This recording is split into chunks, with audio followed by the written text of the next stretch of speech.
Hi, and welcome to a demonstration of the digital twin. This is the top page of the digital twin, showing that you can have different views and different ways of accessing and getting into the information that the digital twin holds. For example, an organizational view, customer-centric view, and so on. In this demonstration, we're going to be looking at the framework view, as this demonstrates all of the components that make up the digital twin. So here is a view of those components. The red flag here indicates that those particular areas have data in them, and so this shows that you can slowly build your digital twin up and still make use of it as you go. You can see that there are models, and there are also related at the bottom a number of catalogues. So in this situation, we're using Visio Online. This screen is showing you Visio Online. From this, it's actually opening a Visio file in which you can edit that file if you have access to the desktop app. Or if not, you can still interact with this particular diagram. As you can see, clicking on links, and there's a range of functions available, such as converting to PDF or adding comments directly to the file. There's also the ability to refresh data from the back-end database.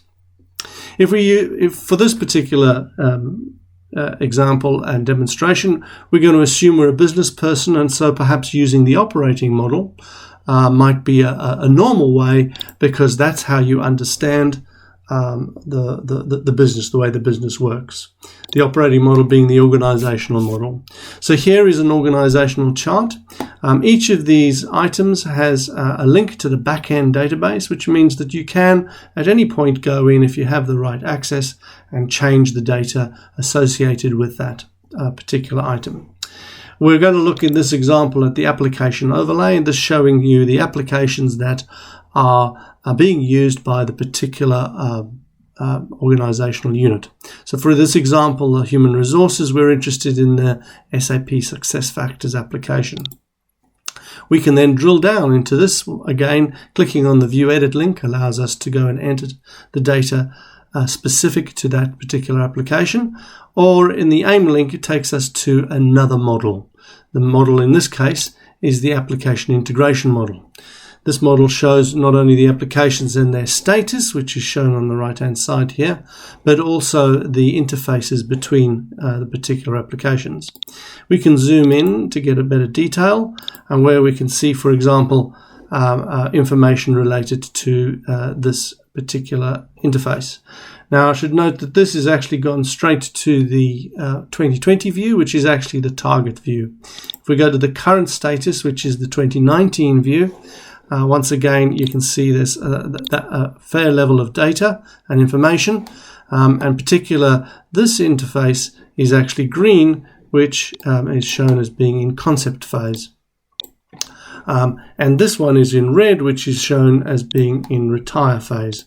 So over this next period, these will be changing. And if we now look at the future state or the target state, we can see that the leave database has disappeared. The interface from that has disappeared as well, and this interface has gone into retire mode, whereas this interface has now gone into live mode. However, at this point, as of today, we're still in the 2019 view. A lot of information is shown, for example, and we can change the information that's shown. In this situation, this is the security status or sensitivity, confidential or personal data is being held in this particular interface. From here, we can now drill down even further. We can look at the integration model itself, which shows us in a graphical way further information about that particular interface. And from here, we can then, for example, notice that this payroll information interface is in fact in concept phase, and this is the work stream associated with that particular interface. So it's part of a work stream, and we can then therefore drill further into that work stream. If we click on this then opens up this particular SuccessFactors V2 work stream. which you can see you can then link to the project folder, but also to the actual initiative or the project, the initiative which has got this work stream as part of it. This initiative is the systems implementation platform, and if we click on that, that'll then provide us a lot more information about the start and end date. And as you can see, the overall status of this is red because it's still being planned. It's in concept phase. Going down to the bottom of this, there is a roadmap link, so we can see what that roadmap looks like. The roadmap is still being worked on. As you can see, that was the current state. And here is the actual project itself, or the initiative itself, with details of what it's delivering. So we've now been able to drill our way all the way down from the top level down to the specific initiative and even the specific work stream. And we can also look at the specific, if we go back here to the interface itself, and if we look at the interface, we can even move down further into details such as the particular data entity, particularly from the source system. That drill down then takes us down to that level, even down to the data fields itself for the data entity from the source system. So this is drilling down and allows us to make changes as we go. If I was a BA or a solutions architect, I could be going and updating this, which will be part of a second demonstration, updating this data as I work on it.